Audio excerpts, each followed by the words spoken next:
video, we're going to look at some of the applications off of a straight punch using different options such as locks or breaks to set up throws, chokes, or just striking. So I'm here with Adam Finmore this week in the Lynn Woods Reservation out in Massachusetts. Just so you know, these techniques will not work on the street. That's why we're doing them on the leaves, because they will work. The first part of this is going to look at how we receive the energy. So uke is typically translated as blocking, but in reality it means to receive energy.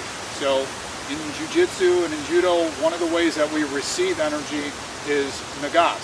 So nagas is to let the energy come in or to let it continue on its way. So as Adam throws a straight right, I'm just going to let that come, and I'm going to make an inside, almost a gathering action, and let that go just past my head.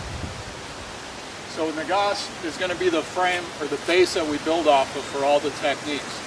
The motions of the arms are going to be very similar, but they're going to translate into different things such as the locks and the breaks and the chokes, as we'll show.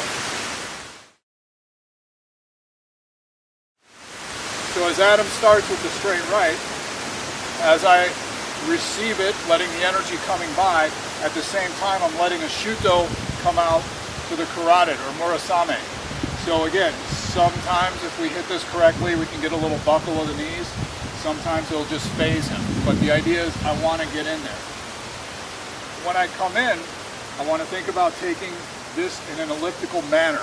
So the same hand, my left hand in this manner, takes a circular path and comes right back in with seiken or a fist to getsui, or the floating ribs. So what it'll look like is as he throws the punch, it comes right in. So this comes in, that comes in low. So this should start to make the head more available. If I'm going to finish this with strikes, all I'm going to do is as I come through here, I'm going to continue as this draws back, just filing on the head, and that's going to come across to the front.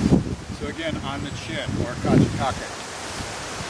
So the first option, or the first variation of this technique, is striking to finish. So as he throws the punch, this is going to file, and that's going to turn through. So again, all the hip is there. And again, I can follow up with whatever else after that.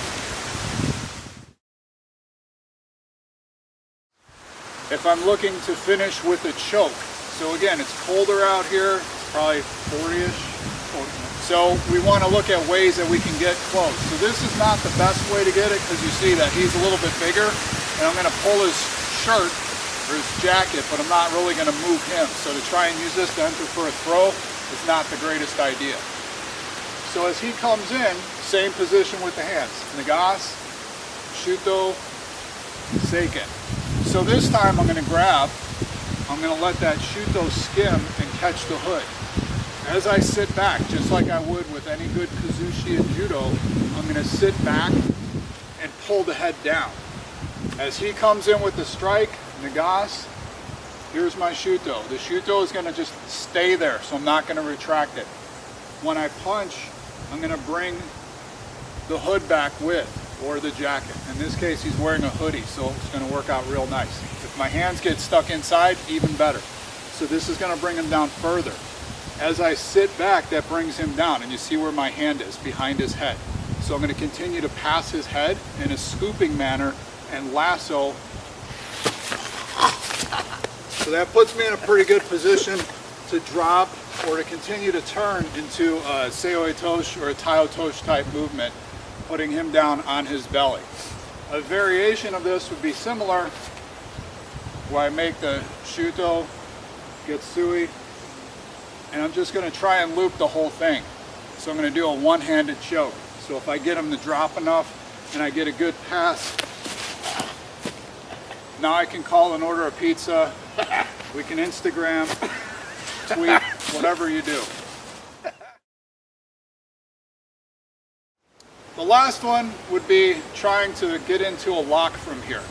And I say trying because the thing you want to keep in mind is none of this works on the street. It only works on the leaves. So this is going to be dynamic. So we've mentioned this in previous videos. I'm not going to sit there and chase for the arm bars. But if we put our hands and our arms in the correct positions, we can get those arm bars easier. As he throws the strike, again, nagas, I let it pass. This arm occupies that center line in case he does have something else coming in. Then I just work from there. So he's not going to hang punches. Again, this is something you have to develop. As he comes in, nagas, Shuzo. As I hit him with seiken, this should bring him down a little bit. What I'm going to do from there is just let this continue to circle. And now I have Udegatami or Hichi Makikomi, whatever variation you wind up with. The idea is like, this is a break right into the knees. Another variation would be if his arm bends, then we're going to go into an Udegarami.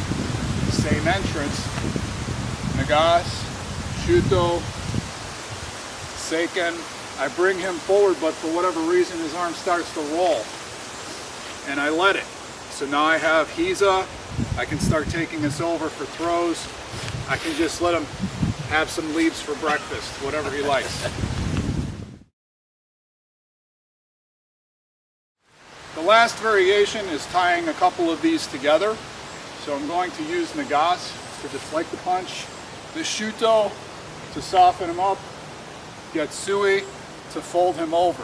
I'm going to grab the collar or the hood again, and as he comes forward, if the arm bends, I'm going to take this, and so now I have two.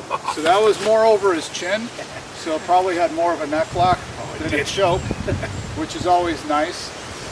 The same thing can happen if the arm goes straight. So if his arm stays straight and I bring him down, so all of this comes together. A big drawing, just like you would in Judo. I'm going to draw him in.